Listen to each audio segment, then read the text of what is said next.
प्यारे बच्चों, success education channel में आपका स्वागत है। आज मैं आपको हाई स्कूल में जो आपके आते हैं, जैसे एक गद्य या पद्य लिखने के लिए आते हैं, उसमें आपको क्या रहता है कि एक श्लोक या गद्य या पद्य दिया रहता है, उसका हमें क्या करना लिखता है, अर्थ लिखना होता है। वो हमारे देखो कि उसमें क्या क्या लिखना होता है, ये चीजें ध्यान में रखना। पहली बात ये होती है कि जो चीजें दी रहती है उसको वो देखना कि गद्य है कि पद्य है। उसके बाद उसका संदर्भ लिखेंगे, व्याख्या लिखेंगे और काव्यगत सौंदर्य लिखेंगे। ये चीज देखो, इसमें जो आपका संदर्भ है ये 1 नंबर का आता है और व्याख्या आपकी 4 नंबर की होती है और काव्यगत सौंदर्य आपका 1 नंबर का होता है। यदि हम टोटल की बात करें तो आपके 6 नंबर के आते हैं। तो आप लोग करते क्या हो कि संदर्भ लिख देते हो, व्याख्या लिख देते हो, काव्यगत सौंदर्य नहीं लिखते हो। तो होता क्या है कि अब आप एग्जामिनर के लिए सिर्फ 5 नंबर का बन गया, जिसमें से वो 4 नंबर दे देता है। अगर आप तीनों चीजें लिखोगे, यदि आप तीनों चीजें लिखोगे तो आपको 6 में से 5 नंबर तो मिल जाएंगे, इतना श्योर है। तो अब देखो क्या करना हमें, अब देखो ध्यान से देखना, हमें 3 चीजें लिखनी होती है, संदर्भ, व्याख्या और काव्यगत सौंदर्य। पहली बात देखो, संदर्भ होता क्या है। संदर्भ में क्या होता है कि जो चीजें हमारी गद्य या पद्य दी रहती है उसमें क्या रहता है कि उसके शीर्षक का नाम लिखना होता है। शीर्षक क्या होता है कि जैसे जिसकी बेस्ड पे सारी चीजें बेस होती हैं उसे हम शीर्षक कहते हैं। जैसे मैं कह दूं कि आप कोई लोग मूवी देखते हो तो जो मूवी का नाम होता है वही उसका शीर्षक होता है। वैसे ही इस जो दिया हुआ है आपका गद्य या पद्य जो भी दिया है उसका शीर्षक लिखना होगा और उसके रचयिता कौन है, किसने लिखा है, ये चीजें देखना होता है। अब ध्यान से देखो शीर्षक की बात, शीर्षक कैसे लिखेंगे। शीर्षक में क्या होता है कि देखना होता है कि इसके लेखक कौन है। तो एक चीज का ध्यान रखना, मैं सूरदास जी का पढ़ा रहा हूं तो शीर्षक में आपको कवि का नाम लिखना रहेगा। तो जब, लेकिन इसमें एक चीज होती है कि सूरदास और रहीम दास जी की जो रचना होती है उसकी एक खास बात है कि वे अपनी रचना में अपना नाम जरूर लिखते हैं। देखो इसमें सूरदास जी लिखे हैं, तो यानी इससे सिद्ध हो गया कि इसके जो रचयिता हैं या कवि हैं वो सूरदास जी हैं। अब क्या होती है, दूसरी बात क्या होती है, शीर्षक। शीर्षक आपको देखना पड़ेगा। अब सूरदास जी ने तो लिखा है, लेकिन सूरदास जी की बहुत सारी रचनाएं हैं, सूरसागर है, सुरावली है, साहित्य लहरी है।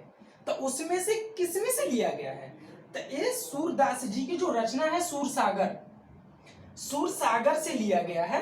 और आपकी पुस्तक में जो आपकी पुस्तक का नाम है उसका नाम है काव्यखंड, और काव्यखंड में पद के नाम से दिया हुआ है।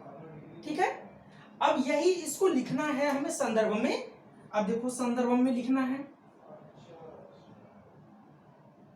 संदर्भ, संदर्भ में यही लिखेंगे हम, क्या, प्रस्तुत। अब ध्यान से सुनना, प्रस्तुत पद्य। अब ध्यान से सुनना कि पद्य क्या होती है और गद्य क्या होती है। पद्य वो चीजें होती है जिसको हम किसी एक लय में पढ़ा जा सके, उसको पद्य कहते हैं। और जिसको हम एक लय में नहीं पढ़ सकते, एक सुरूर में नहीं पढ़ सकते, उसे गद्य कहते हैं। अब देखो क्या है, जैसे मैं पढ़ रहा हूं, चरण कमल बंधव हरिराई, जाकी कृपा पंगु गिरलंग है, अंध है को सब कुछ दर्शाई। तो इसमें क्या है कि एक सुरूर में हम पढ़ ले रहे हैं, इससे क्या सिद्ध होगा कि ये पद्य है। अगर गद्य की बात करें तो जैसे राम घर जा रहा है, घर से वो स्कूल जाएगा, अब इसको हम गा के तो नहीं पढ़ सकते ना, तो इससे वो पद्य नहीं होगा, वो गद्य होगा। तो इससे क्या पता चल गया, पद्य है। अब देखो क्या लिखना होता है, प्रस्तुत पद्य सूर सागर के, ध्यान से देखना, सूर सागर से, सूर सागर से, सूर सागर से हमारी पाठ्य पुस्तक, ध्यान से देखना, हमारी पाठ्य पुस्तक काव्यखंड, आपकी पुस्तक का नाम है काव्यखंड, काव्यखंड के पद से लिया गया है, पद से लिया गया है। देखो हमें दो चीजें लिखनी थी संदर्भ में, एक शीर्षक का नाम आ गया किससे, देखो सूर सागर से, हमारी पाठ्य पुस्तक के काव्य खंड से लिया गया है। दो एक चीज तो हो गई हमारा क्लियर। अब हमें इसके लिखना है रचयिता का नाम, और इसके रचयिता कौन है, सूरदास जी हैं, से लिया गया है। इसके रचयिता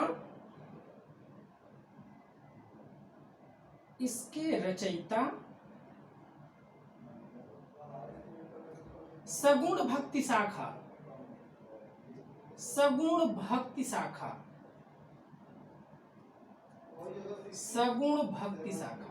अब ध्यान से सुनना, सगुण भक्ति और निर्गुण भक्ति क्या होती है।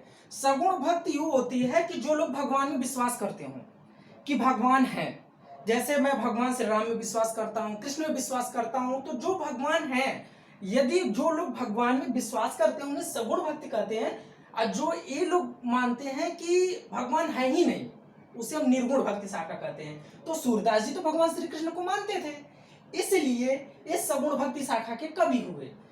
इसके रचयिता सगुण भक्ति शाखा के कवि सूरदास जी हैं,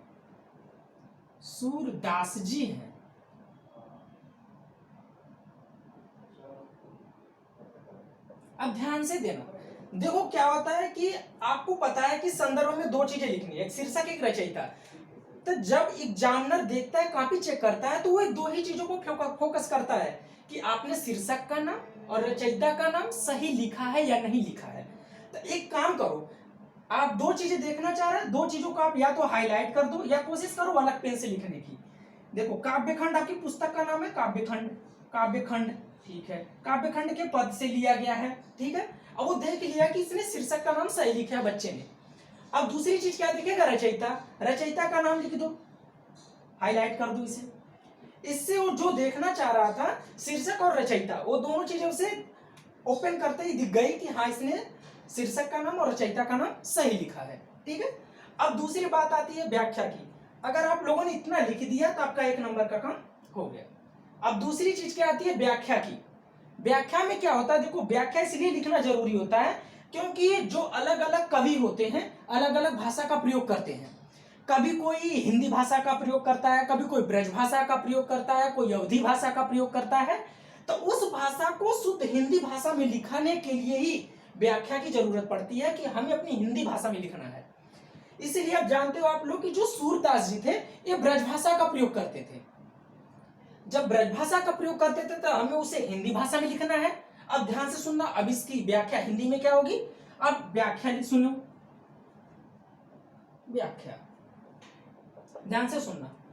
क्या लिखा है सूरदास जी ने, चरण कमल बंदो हरिराई, जाकी कृपा पंगु गिरलंग है, अंधे को सब कुछ दर्शाई, बहिरो सुने गूंग पुनि बोले, रंग चले सिर छत्र धराई, असुर दास स्वामी करुणा में बार बार बंदो तिहि पाई। ध्यान से सुनना, सूरदास जी क्या कहते हैं, कहते हैं कि चरण कमल, देखो दोनों एक साथ लिया गया है। चरण कमल, जब दो वर्ड एक साथ लिए रहते हैं तो उनका अर्थ भी एक साथ लेना होता है। तो इसका अर्थ होगा चरण कमल, यानी चरण मतलब चरण होता है, पैर होता है, कमल मतलब कमल के समान।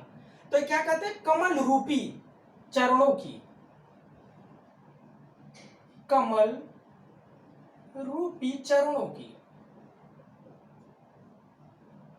चरण कमल यानी कमल रूपी चरणों की। बंदो मतलब वंदना करना, बंदो मतलब वंदना करना। हरि मतलब भगवान होता है, भगवान श्री कृष्ण की पर्यायवाची है हरि, और राई मतलब होता है राजा। हरि मतलब भगवान श्री कृष्ण, भगवान श्री कृष्ण। देखो क्या होता है, चरण कमल बंदो हरिराई। सूरदास जी क्या कहते हैं, हरिराई भगवान श्री कृष्ण के।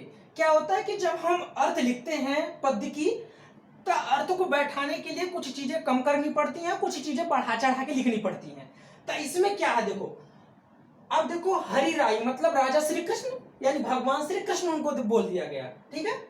चरण कमल यानी कमल रूपी चरणों की। सूरदास जी क्या कहते हैं, चरण कमल में कमल रूपी चरणों की बंदो मतलब वंदना करता हूँ हरि राई भगवान श्री कृष्ण के। मैं भगवान श्री कृष्ण के कमल रूपी चरणों की वंदना करता हूँ। चरण कमल बंदो हरि राई, मैं भगवान श्री कृष्ण के कमल रूपी चरणों की वंदना करता हूँ। जाकी, जाकी मतलब होता है जिनकी। कृपा मतलब होता है दया। पंग मतलब होता है लंगड़ा। गिर मतलब होता है पर्वत।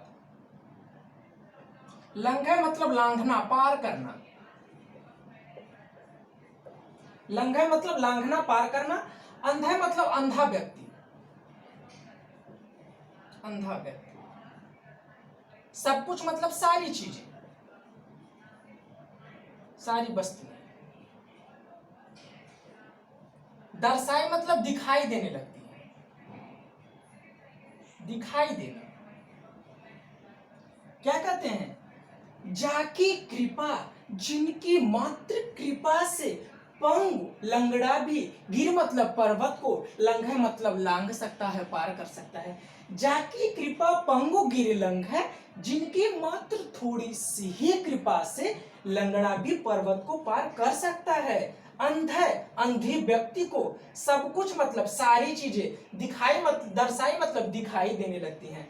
अंधे को सब कुछ दर्शाई और अंधे व्यक्ति को सब कुछ दिखाई देने लगता है। बहिरो सुने गूंग पुनि बोले, रंक चले सिर छत्र धराई, असुर दास स्वामी करुणा मैं बार बार बंदवती पाई। सूरदास जी क्या कहते हैं? बहिरो मतलब बहरा व्यक्ति, बहरा व्यक्ति। सुने मतलब सुनने लगता है, सुनना। गूंग मतलब गूंगा होता है। पुनि मतलब दोबारा।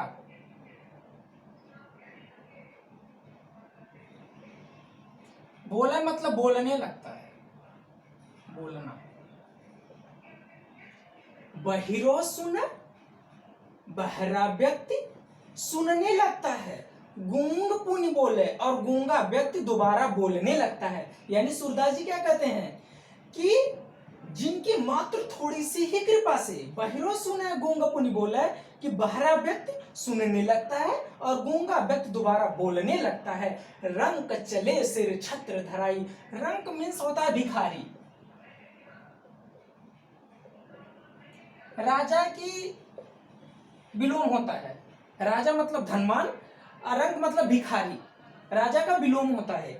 चले सिर छत्र धराई, पहले क्या होता था देखो कि जो राजा महाराजा रहते थे वो इतने धनवान होते थे कि अपने पीछे छत्र, ऐसे सिर पे छत्र धारण करके चलते थे, एक आदमी पीछे चलता था। तो वही सूरदास जी कहते हैं कि यदि भगवान श्री कृष्ण थोड़ी सी कृपा कर दें तो रंक चले, यानी भिखारी व्यक्ति भी चलने लगता है। सिर मतलब अपने सर पे, छत्र धराई मतलब छत्र धारण करके, यानी भिखारी व्यक्ति भी राजा बन सकता है जिनकी मात्र थोड़ी सी ही कृपा से। सूरदास स्वामी करुणा में, सूरदास जी कहते हैं स्वामी करुणा में, यानी ऐसे करुणा में भगवान की, करुणा में मतलब होता है जो दया ज्यादा करता हो। करुणा निधान, भगवान श्री कृष्ण को नहीं कहा गया करुणा निधान, तो वही सूरदास जी कहते हैं। सूरदास, सूरदास जी कहते हैं स्वामी, ऐसे स्वामी की जो क्या हो, करुणा में, यानी जो दयावान हो। सूरदास जी कहते हैं कि मैं ऐसे करुणा में भगवान की बार बार मतलब बारंबार, बार बार मतलब बारंबार, बारंबार। बंदो मतलब वंदना करना, बता दिया था। ते मतलब जिनके, पाई मतलब पैरों की, चरणों की।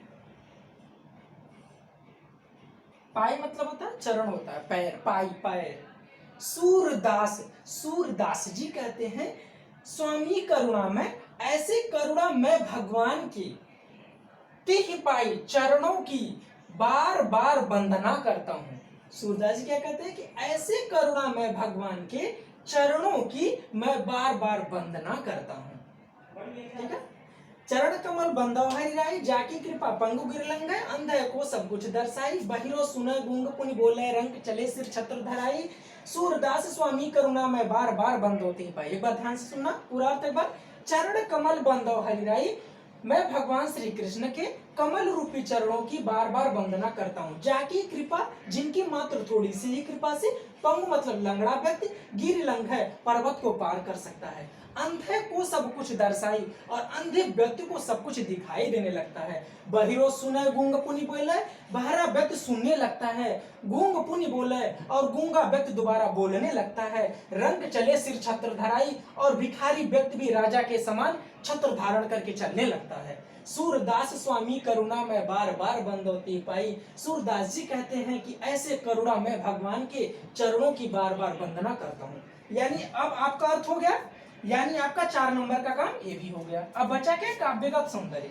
काव्यगत सौंदर्य देखो होता क्या है कि जैसे सुंदरता, जैसे हम लोग अपनी सुंदरता को बढ़ाने के लिए कभी अच्छे कपड़े पहन लेते हैं, तो कभी अच्छी टोपी लगा लेते हैं, अलग अलग चीजें जो भी होती हैं अपने सौंदर्य के लिए जो यूज करते हैं अपनी सुंदरता बढ़ाने के लिए, तो कभी क्या होता है, ऐसे कभी भी क्या करता है कि अपनी रचना की सुंदरता को बढ़ाने के लिए कुछ ऐसे रस का यूज करता है, अलंकार का यूज करता है, भाषा का प्रयोग करता है, जिससे उसकी रचना की सुंदरता बढ़ जाए, तो उसी को कहते हैं काव्यगत सौंदर्य। तो हमें यही लिखना होता है कि कवि ने कौन सी भाषा का प्रयोग किया है, उसमें क्या कहना चाहा है, कौन सा रस उसमें है, कौन सा उसमें अलंकार है, कौन सी शैली है, ये सारी चीजें लिखनी होती है। अब ध्यान से सुनना, इसमें पहली बात एक पॉइंट लिखोगे, पहला पॉइंट का विगत सौंदर्य की, इसमें क्या कवि कहना चाह रहा है, इसमें सूरदास जी क्या कह रहे हैं कि भगवान श्री कृष्ण के चरणों की असीम महिमा का वर्णन किया है। यानी वो क्या कह रहे हैं कि जिनकी थोड़ी सी कृपा से, यानी जिनके चरणों की कृपा से ये सारे काम होने लगते हैं, लंगड़ा व्यक्ति पर्वत पार कर सकता है, अंधे व्यक्ति को दिखाई देने लगता है, तो यही लिखना होता है कि इसमें सूरदास जी ने भगवान श्री कृष्ण के चरणों की असीम, इसमें सूरदास जी, इसमें सूरदास जी भगवान श्री कृष्ण के, भगवान श्री कृष्ण के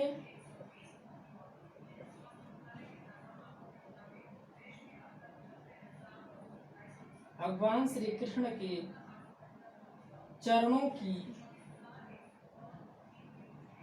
की महिमा का वर्णन किया है, महिमा का वर्णन किया है। ठीक है, अब दूसरी बात क्या है, बेटा आराम से। अब देखो मैंने क्या क्या बोला था, इसमें हमें रस, छंद, अलंकार, भाषा सारी चीज लिखनी होती है। तो अब बात आती है भाषा की। तो मैंने शुरू में ही बताया था कि जो सूरदास जी हैं ये ब्रज भाषा का प्रयोग करते हैं, तो ऐसे लिखोगे, इसमें ब्रज भाषा का प्रयोग किया गया है, इसमें ब्रज भाषा का प्रयोग किया गया है। दूसरी बात भाषा हो गई आपकी। अब बात आती है अलंकार की। अलंकार कैसे पहचानते, ध्यान से सुनना। अलंकार यहां पे देखो क्या है, चरण कमल, यानी चरण को कमल का रूप दे दिया गया है। जहां पे किसी चीज का रूप दे दिया जाए वहां पे रूपक अलंकार होता है। जैसे मैया मैं तो चंद्र खिलौना लय हूं, चंद्र खिलौना होता ना, नहीं पढ़े हो, चंद्र खिलौना, चंद्र खिलौना नहीं है पढ़े हो, मैया मैं तो चंद्र खिलौना लय हूं। तो यहां पे क्या देखो क्या है, चंद्रमा को खिलौना का रूप दे दिया गया है। और जैसे और सुना, राम रतन धन पायो, राम रतन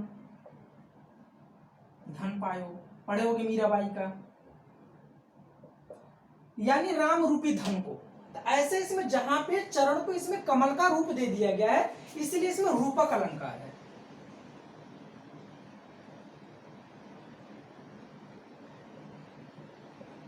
रूपक अलंकार है।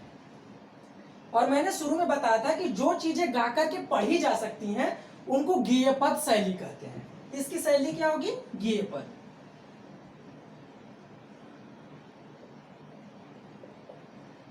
शैली गेय पद। अब बात आती है रस की।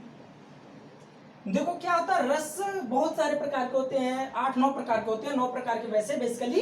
तो रस कैसे पहचानते हैं? जब आप लोग पढ़ोगे, जैसे क्या होता है जिसमें क्रोध दिखाया जाता है कि किसी चीज को हम जोश के साथ कहते हैं या क्रोध के साथ कहते हैं। तो जैसे क्रोध के साथ कहते हैं मैं तुझे मार दूंगा, तो इसमें क्या हो गया? रौद्र रस हो जाता है। ऐसे जब किसी चीज को शांति पूर्वक कहा जाए, ठीक है, तो उसे या तो भक्ति रस का नाम दे दिया जाता है या तो शांत रस का। तो इसमें आप लोग भक्ति रस या शांत रस का नाम दे सकते हो। शांत रस का प्रयोग किया गया है, यानी न तो इसमें किसी चीज का विरोध किया गया है, न तो किसी दुख को प्रकट किया गया है। जैसे श्रृंगार रस होता है। श्रृंगार रस क्या होता है कि जैसे आप लोग जानते होंगे कि जहां पे प्रेमी प्रेमिका का, ठीक है, या तो मिलन हो रहा हो या तो जुदाई हो रही हो, तो वैसे वहां पे जहां पे प्रेमी प्रेमिका की प्रेम की बात आ जाती है वहां पे श्रृंगार रस होता है। ऐसे जहां पे क्रोध की बात आ जाए रौद्र रस हो गया, जहां पे वीरता की बात आ जाए वीर रस हो गया। वैसे जहां पे इसमें भक्ति का प्रयोग किया गया है, इसलिए आप लोग भक्ति रस भी लिख सकते हो। भक्ति रस, जिसे शांत रस का नाम दिया गया, शांत रस को भक्ति रस भी कह देते हैं। ठीक है, अब ये सारी चीजें अगर आपने लिख दिया तो 1 नंबर का पे पक्का हो गया। यानी आपका इसमें इंग्लिश लिख दिया, भाषा लिख दिया, अलंकार लिख दिया, शैली लिख दिया, रस लिख दिया, आपका 1 नंबर पक्का हो गया। इसी के साथ ये वीडियो समाप्त हो गया। और आप लोग कोशिश करें इसको लाइक करें, सब्सक्राइब करें, जिससे हम आगे की वीडियो बना सकें। और हमें सजेशन दें, अगर आप लोगों को लगता है कि इसमें कुछ और चेंजेस करना चाहिए तो हमें प्लीज सजेस्ट करें, जिससे हम आगे की वीडियो में वो चीजें सुधार सकें। Okay, thank